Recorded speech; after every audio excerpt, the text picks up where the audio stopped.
విద్యుత్ సిబ్బంది పడిన శ్రమను తమ కళ్లారా చూశానని డిప్యూటీ సీఎం భట్టి విక్రమార్క తెలిపారు. ఇవాళ ఖమ్మంలో ఆయన ఎలక్ట్రికల్ అంబులెన్స్ ప్రారంభోత్సవ కార్యక్రమంలో మంత్రి పొన్నం ప్రభాకర్తో కలిసి పాల్గొన్నారు. ఖమ్మం జిల్లాలో వరదలు వచ్చిన సమయంలో ధైర్య సాహసాలతో విద్యుత్ సిబ్బంది ప్రాణాలకు తెగించి అప్పటికప్పుడు స్తంభాలెక్కి విద్యుత్ సరఫరాను పునరుద్ధరించారని గుర్తు చేశారు. అప్పుడే వారి శ్రమను తన కళ్లారా చూశానని పేర్కొన్నారు. విద్యుత్ సిబ్బంది తమ సమస్యల పరిష్కారానికి నిత్యం శ్రమిస్తూనే ఉంటారని అన్నారు. విధి నిర్వహణలో ప్రాణాలు కోల్పోయిన సిబ్బందికి ఒక్కొక్కరికి ₹1 కోట్ల బీమా చేయించామని గుర్తు చేశారు. కాంగ్రెస్ అంటేనే కరెంట్ అన్నారు. ముందు చూపుతో ప్రాజెక్టులకు శంకుస్థాపన చేయగలిగేది కాంగ్రెస్ మాత్రమేనని తెలిపారు భట్టి.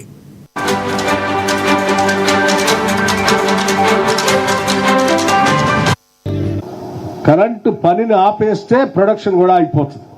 రాష్ట్రాభివృద్ధి కానీ దేశాభివృద్ధి కానీ దేనికైనా నిరంతరం కరెంటు సరఫరా జరుగుతూనే ఉండాలి.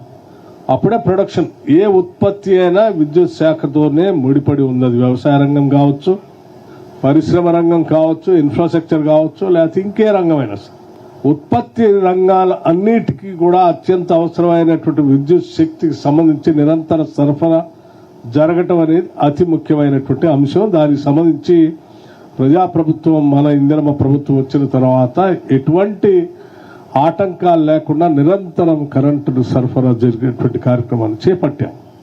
ఈ చేపట్టే క్రమంలో కొన్ని చోట్ల లైన్ల రిపేర్లని, లేకపోతే న్యాచురల్ కెలామిటీస్ వచ్చినప్పుడు చెట్లు విరిగిపడో, వరద ముంపు వచ్చినప్పుడు పోల్ ఇరిగిపడో, కరెంటు తాత్కాలికంగా కొద్దిగా ఇంటరప్షన్ వస్తే కూడా ఆ చేసే ప్రక్రియలో తొందరపాటున తీసుకోవాల్సినటువంటి జాగ్రత్తలు తీసుకోకుండా కొద్దిమంది లైన్మెన్లు కొన్ని చోట్ల భద్రతా చర్యలు చేపట్టకుండా హడావుడిగా పనిచేస్తూ ఉన్నారు.